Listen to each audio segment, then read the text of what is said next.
আমি 100 গ্রাম বিউলির ডালকে ভিজিয়ে রেখেছিলাম সারা রাত ধরে, খুব সুন্দর করে ভিজিয়ে গেছে।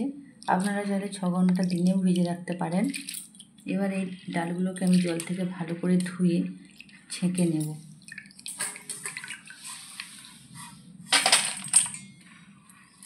ডালটাকে আমি একটা পাত্রে ঝাড়া ছেঁকে নিয়েছি।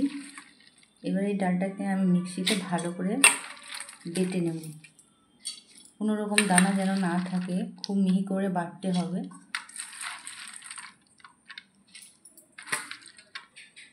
আমি অল্প একটু জল দিয়ে দিচ্ছি। অল্প একটু জল দিয়ে আমি এটাকে ভালো করে বেটে নিই। খুব মিহিভাবে একটা পেস্ট বানিয়ে নিয়েছি। আমি একটা পাত্র নিয়েছি, ডালটা যাতে ফাটাতে পারবো সেরকম একটা পাত্র নিয়েছি। এই পাত্রের মধ্যে আমি ডাল বাটাটা নিয়ে নেব। দেখুন ঠিক এইরকমভাবে বেটে নিতে হবে, নয়তো ডালটাকে এবার আমি ভালো করে ফেটিয়ে নেব।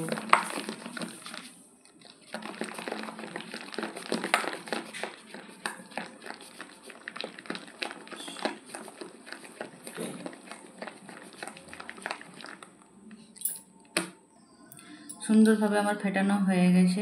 এবার আমি অল্প কিছুটা নুন দিয়ে দেব, দিয়ে আমি আবারও ভালো করে ফেটিয়ে নেব। ডালটা আমি সুন্দরভাবে ফেটিয়ে নিয়েছি।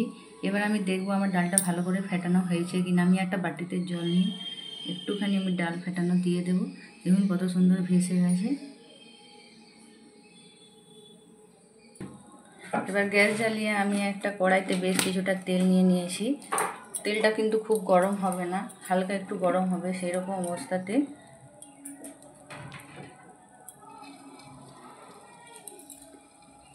আমি বড়াগুলোকে ভেজে নেব। দেখুন কত সুন্দর বড় বড় ফুলে ফুলে গেছে। এরকম আগুনের আঁচটাকে কমে রেখে বড়াগুলোকে ভেজে নিতে হবে। 100 গ্রাম ডাল নিয়েছিলাম, কতগুলো বড়া হয়ে গেছে দেখুন। এবার এই বড়াগুলোকে ঠান্ডা হতে দেব। আমি একটা পাত্রে গরম জল নিয়েছি, খুব গরম জল নয়, হালকা গরম জল। তাতে আমি 1 চামচ নুন ভালো করে গুলিয়ে নেব। এবার এই জলের মধ্যে বড়াগুলোকে দিয়ে দেব। 15 থেকে 20 মিনিট এইভাবে যাতে ভালোভাবে ডুবে থাকে সেরকম আমি একটা পাত্র দিয়ে চেপে রেখে দেব। বড়াগুলো যতক্ষণ রেস্টে আছে জলের মধ্যে, ততক্ষণ আমি একটা কড়াই বসে নিয়েছি মশলা বানানোর জন্য আর তেঁতুল চাটনি বানানোর জন্য। একটা কড়াই বসে নিয়েছি। মশলার মধ্যে নিয়েছি মৌরি, জিরে, এলাচ আর কিছুটা ধনে।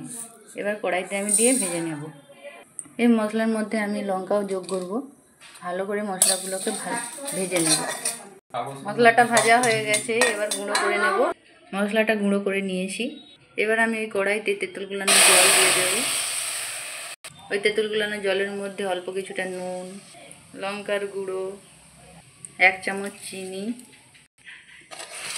এবার সব উপকরণগুলো দিয়ে এইভাবে জাল করে নেব। তেঁতুল চাটনিটা আমার বানানো হয়ে গেছে। এবার এর মধ্যে দিয়ে দেবো অল্প কিছুটা সে ভেজে রাখা মশলার গুঁড়ো। এবার আমি নিয়েছি টক দই, এর মধ্যে আমি চিনি দিয়ে দেব।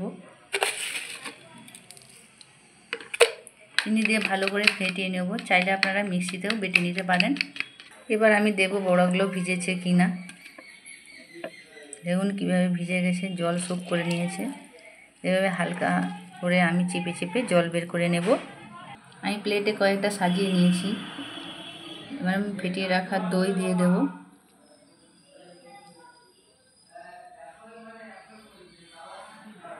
দইটা দিয়ে দিয়েছি। এবার তেঁতুল চাটনিটা দিয়ে দেব।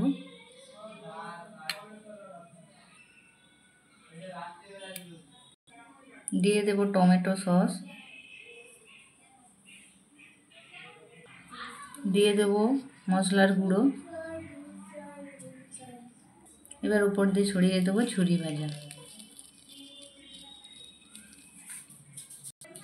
দেখুন কত সুন্দর হয়েছে। এইভাবে আপনারাও বাড়িতে তৈরি করে খেতে পারবেন। এইভাবে আপনারাও বাড়িতে তৈরি করে ফেলুন। ভালো লাগলে অবশ্যই লাইক শেয়ার করবেন। যারা ফেসবুক থেকে দেখছেন তারা অবশ্যই কিন্তু লাইক শেয়ার করে দেবেন বন্ধুদের সাথে। যারা ইউটিউব থেকে দেখছেন তারা চ্যানেলটাকে সাবস্ক্রাইব করে দেবেন। আর ভালো লাগলে কিন্তু অবশ্যই কমেন্টে জানাবেন। ভালো থাকবেন, সুস্থ থাকবেন। আজকের মতন টাটা।